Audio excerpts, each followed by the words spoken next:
So great. It's funny, on the East Coast, they have a tradition that's more popular than they have in California, but the coming out party. For you, how surreal an experience was that? You know, what I remember about it that was, first of all, something I think you do for your parents. But, you know, I was sort of an ugly duckling. I was like this kind of gawky, weird teenager. And for me to I felt like queen for a day. I got to go to the beauty parlor. They put on my hair. I got this beautiful dress. And really for the first time, I thought, gosh, you know, maybe it's going to be all right. So that's what I remember. I never really felt at home in it, but maybe no one does, you know. Well, I remember you went up to the West Coast to Stanford, and what always strikes me about you is how sophisticated and cool you are. You're just ultra cool. Now, I fooled you. Well, the idea of you running around Stanford in an elf costume, now, what was that all about? Comfort. They were made of cotton flannel, and I don't know. I had a sort of elfish boyfriend at the time, and you know, I guess we were really in love, and we wore matching clothes, and I don't know, it was college, you know, it was the 70s. Well, turning to the movie, it's funny with science fiction fans, they really love their little props and mementos from films. On the set of this film, how careful were they with props about things disappearing and walking away suddenly? Well, I hate to say it, but you know, these things really could actually be in an exhibit somewhere.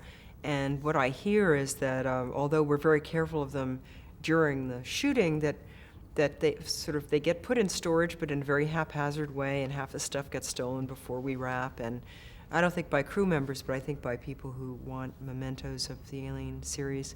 I've always kept my costumes, actually. So.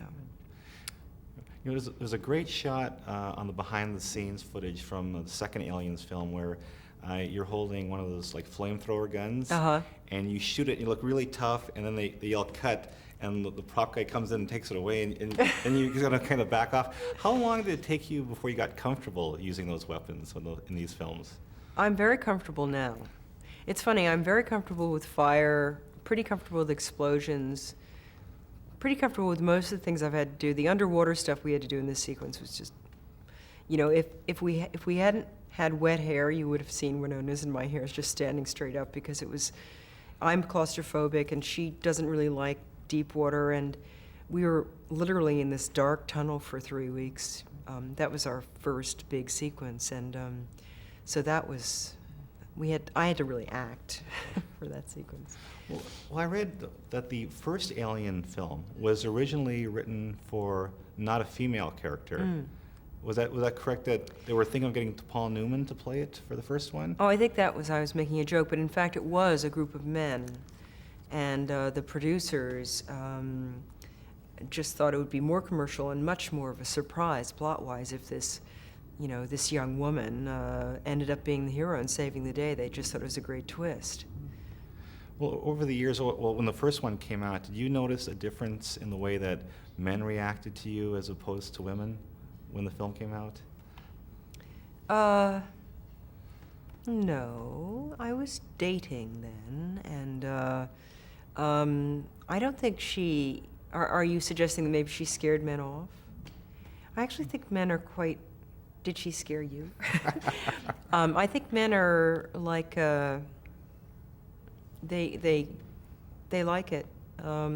Maybe some Hollywood producers have been scared of using. My husband always says that after Death and the Maiden, people cross the street to avoid walking by me. But I think it's more. I think there's like an appreciation for Ripley because she's basically doing a job, or in this case, like it's sort of the anti-Ripley. You know, she's sort of much more predatory. But I think both sexes seem to dig her. I think especially young women apparently enjoy Ripley. And one last quick question. When you make a movie like this, an action movie, do you just go into a whole different mindset for a few months? It is very physical. I used to dance a lot, and now I do karate, and I must say it's a nice relief to be in these kind of very physical clothes, doing physical things.